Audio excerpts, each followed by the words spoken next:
that we're representing throughout all of Reading schools. Manny was once one of those kids that the student council said, we're going to write you off. You're not going to make it. And you know what? Manny is a fighter. He's a soldier. And he said, I'm not going to give up. Even though the system wrote him off. And just like Manny, that is a common theme story across the board. You ain't going to make it. So for me, this is very personal about electing people like Manny and Eddie to the table, because I know how hard they're going to be fighting for our young people. How hard, every day with passion, they're going to keep fighting. So without further ado, I want to bring up my good friend and our next school board candidate, Manny Guzman, to give you the floor.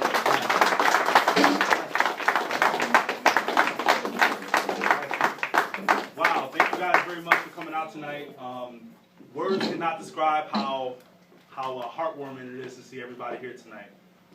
We are in very trying times right now in the city of Reading, particularly in our school district. And you know, I guess with your support, with my leadership, along with Mr. Morang and Mr. Figueroa, and the rest of the coalition that we're trying to build in the city of Reading, I really do believe that we can make a lasting change in our community.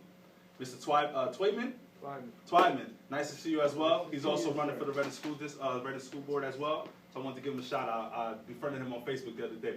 So thank you for coming out. With that all being said, you know, we want to build a coalition that's going to bring together lasting change in our community and in our school district. Last night, while I was doing some research, I like to stay on top of whatever's going on in our school district and also what's going on nationally. So last night, as I was reading a New York Times article, this article really stood out to me, and really it was one of the pillars of my campaign. So it struck me right away. I knew I had to read it because it was one of the pillars of my campaign, which is on the top of the list, my little postcards, which is grade level reading. So as I was reading this article, I came to a surprising statistic that really blew my mind. And that statistic was that lower income families, lower income babies that are, before they even get to kindergarten, students from lower income families, they hear about 30 million fewer words than their more affluent counterparts. 30 million fewer words. This is what we call the achievement gap. And it starts very early. Very, very, very early. By the time these students hit the 3rd grade, they hit a metaphorical wall and they're never able to catch up. Right now, currently in our school district, only 42% of all elementary students are reading at a proficient grade level at this point. 42%. So as I read that number, 30 million fewer words, I started doing a little bit more research on it, and I found out some more surprising statistics. I found out that the majority of the prison cells that are being built today are based off of the 4th grade reading levels of the students of tomorrow. So I imagined all of these things, I think about all of these things, and I envision a future where more than half of our students, more than half of our elementary students today could potentially be in one of those prison cells. Could potentially be perpetuating the cycle of poverty that's in our system today, that's in our city. And so I think about all these things that night, and more importantly, I think about in what ways can we solve them? I know that I'm only one man, I'm only one voice. So I know that the challenge for me personally, I can't take on by myself. So what I've been doing, what I've been trying to do throughout my time back in Reading, I've been trying to build these coalitions of people. I'm glad to see my good friend Christopher Cooper here. We go back from high school, me, Chris, and Juan Zabala, class of 2006 Reading High. And you know, I'm happy to see that not only one, they're back here in our community, but two, we're back in our community wanting to bring lasting change to our community. We were one of the few in high school that said that we wanted to get out of the city of Reading. We never wanted to come back to the city of Reading. I remember having those conversations with both of them. But yet, I think now as we're starting to get older and maybe a little bit more wiser, maybe my parents would probably maybe disagree with that a little bit, right? But as I'm starting to get a little bit more older, and I'm sure they both feel the same, we really feel as though Reading is our home, and not only is our home, but is the place where we see the future, those kids that are in Reading High, in Southwest Middle School, Southern Middle School, we see those kids as ourselves, as we once were. I remember being that kid that was swept under the rug. I didn't necessarily have the best grades in the world, but the one thing I did know is that eventually someday I was going to be successful at whatever I was doing. So as I started to think about running for this Reading School Board, I started looking at these figures. I started looking at these stark figures because they hit you like a ton of bricks in your face. When you realize that only 2 schools in the entire school district are currently passing, technically passing, those figures hit you very hard, and it hit me very hard. It made me start thinking about my family and how I have, you know, three high school dropouts in my own family. And I knew, and I still know today, that future for these kids in the Reading School District could be so much more. We have to tackle these issues of grade level reading. I cannot explain how important it is. I would put this issue more important than the budget fiasco that's going on currently in our school district. Sure, we're going to keep reading about these budget fiascos, and sure, it doesn't help that at times our current school board has not done everything that they can do, or maybe that they're not willing to do. Well, let's not get into the politics of that, right? Let's say that instead of being problem solvers, at times they put up more obstacles than solve problems. I want to be a part of the Reading School District, and I know my friend Eddie Morang, and I know my friend Mr. Twayman also as well. We want to be coalition builders. We want to be problem solvers. We don't want to be here to add problems to the district. I don't want to be there to add problems to the district.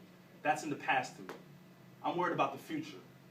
I'm worried about the kids that are going through elementary school at this present moment. I'm worried about the kids that are graduating from 11th grade, well, not graduating from 11th grade, taking these PSSAs in 11th grade, and these students are reading far worse than any other students in the county. Right now, 41% of all 11th graders are reading proficiently. 41%. Latino students are doing far worse in 3rd grade and in 11th grade. In 3rd grade, Latino students are reading at a 39% clip, proficiency rate. Take a second to let that sink in a little bit, right? Where the majority of our students in the Reading School District are of Latino descent.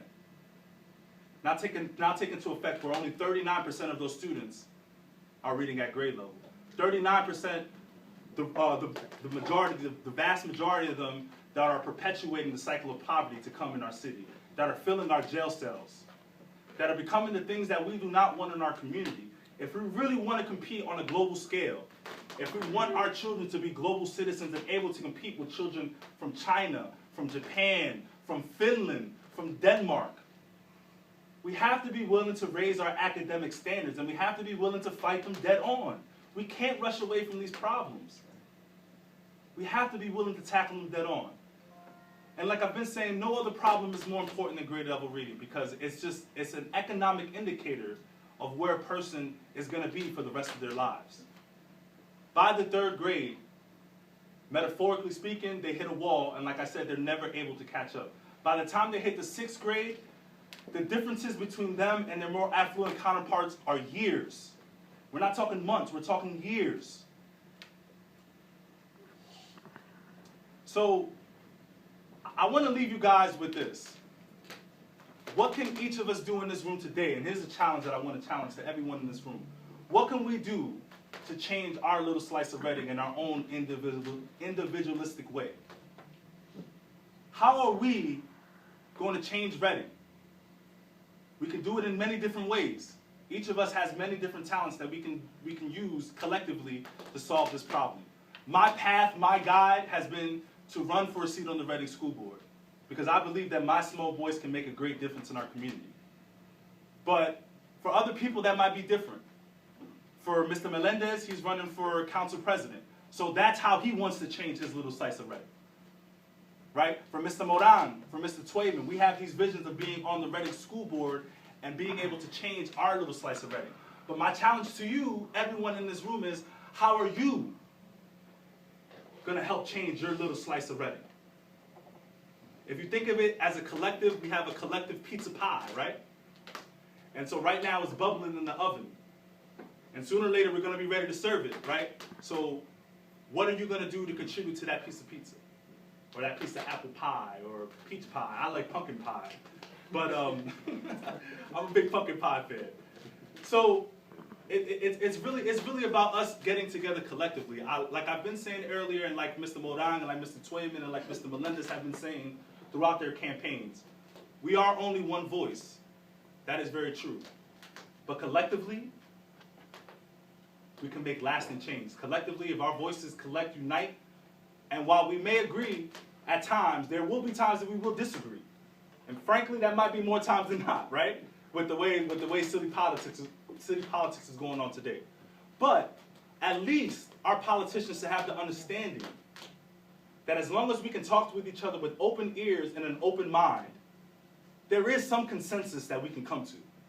And nothing is more evident than in our school district today. So we know what the problems are. We know that these problems have lasted for many years.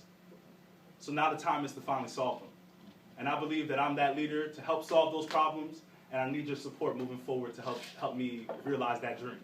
So thank you guys very much for your time, and enjoy the rest of the evening because it is